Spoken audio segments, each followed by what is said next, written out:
যে টপিকটা নিয়ে আজকে আমরা কথা শুনবো ইনশাআল্লাহ বিইذনিল্লাহ, সেটা হচ্ছে কোরআনের সাথে আমাদের প্রিয় নবীজির সম্পর্ক কেমন ছিল, প্রফেটিক রিলেশন উইথ কোরআন।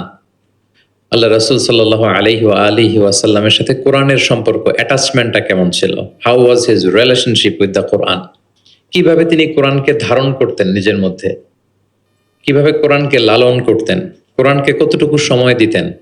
আজকের পুরো আলোচনা জুড়ে আমরা এটা দেখব এবং একটু নিজের সাথে মিলিয়ে নেওয়ার চেষ্টা করবো যে আমরা কতটুকু কোরআনকে সময় দিই এবং কোরআনের সাথে আমাদের অ্যাটাচমেন্টটা কতটুকু, কোরআনের সাথে আমাদের ভালোবাসা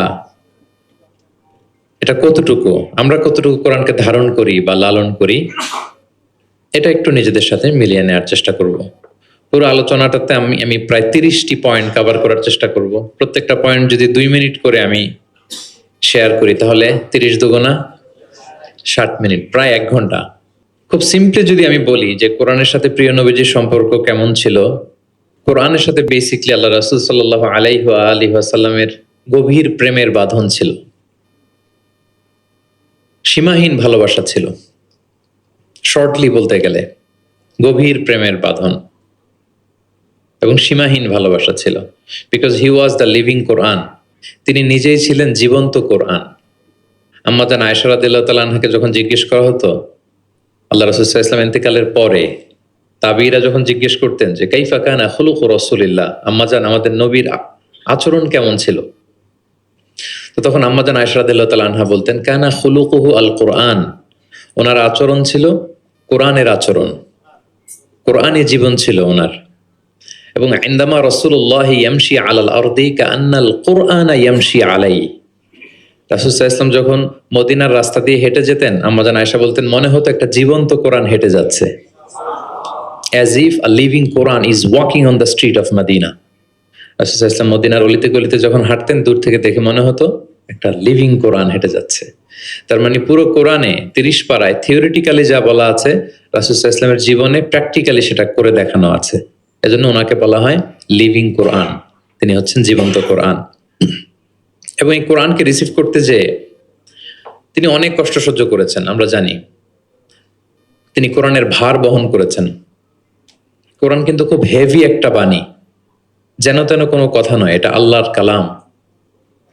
এজন্য আল্লাহ তাআলা বলছেন ইন্না সানুলকি আলাইকা কওলান সাকিলা, নবী হে আমি খুব ভারী হেভি ওয়েট বাণী আপনার কাছে নাজিল করতেছি। এটা সাধারণ বাণী না। ওটের উপর বসে থাকা অবস্থায় যখন রাসূল সাল্লাল্লাহু আলাইহি ওয়াসাল্লামের উপর কোরআন নাজিল হতো, ওট মুহূর্তের মধ্যে দাঁড়ানো থেকে বসে যেত ভার সহ্য করতে না পেরে। একবার যায়েদ বিন সাবিত রাদিয়াল্লাহু তাআলা আনহুর পায়ের মধ্যে মাথা রেখে রাসূল সাল্লাল্লাহু আলাইহি ওয়াসাল্লাম শুয়েছিলেন। হঠাৎ কোরআন নাজিল হলো। যায়েদ রাদিয়াল্লাহু তাআলা আনহু বললেন যে আমার মনে হচ্ছে যে রাসূল সাল্লাল্লাহু আলাইহি ওয়াসাল্লামের মাথাটা অনেক ভারী হয়ে গেল, এতক্ষণ আমার কোনো কষ্টই হচ্ছিল না, কিন্তু হুট করে মনে হলো যে ওনার মাথাটা অনেক ভারী হয়ে গেল, আমার পা মনে হচ্ছে যে ভেঙে যাবে, ফেটে যাবে, কারণ কোরআন নাজিল হচ্ছে।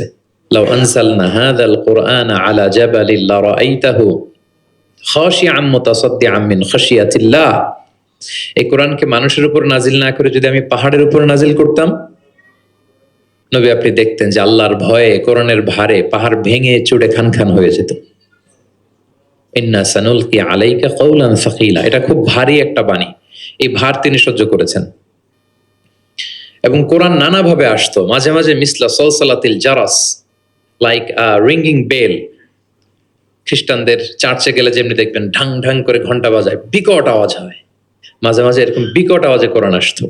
এভাবে কোরআন রিসিভ করতে রাসূল সাল্লাল্লাহু আলাইহি ওয়াসাল্লামের কষ্ট হয়ে যেত। আবার মাঝে মাঝে জিবরাইল আলাইহিস সালাম মানুষের সূরাতে মদিনায় এসে কোরআন দিয়ে যেতেন। রাসূল সাল্লাল্লাহু আলাইহি ওয়াসাল্লাম বলেন ওইভাবে কোরআন রিসিভ করাটা আমার জন্য খুব সহজ ছিল।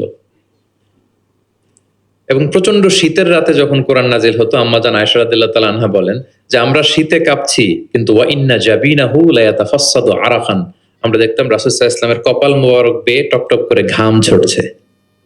আমরা শীতে কাঁপছি কিন্তু উনি হি সোয়েটিং, তিনি ঘামতেন, কারণ এটা ভারী একটা বাণী। প্রথম 5 আয়াত যখন নাজিল হলো হেরা গুহায়, ইকরা বিসমি রাব্বিকাল্লাযী খালাক, read in the name of your lord who has created, এই 5 বাক্য নিয়ে রাসূল সাল্লাল্লাহু আলাইহি ওয়াসাল্লাম কাঁপতে আরম্ভ করলেন। হি ওয়াজ ট্রেম্বলিং লিটারালি। এবং এসেই খাদিজা রাদিয়াল্লাহু তাআলা আনহাকে বললেন যে জাম্মিলুনি জাম্মিলুনি, খাদিজা আমাকে কম্বল চাপা দাও, আমার জ্বর এসে যাচ্ছে, আমি কাঁপছি।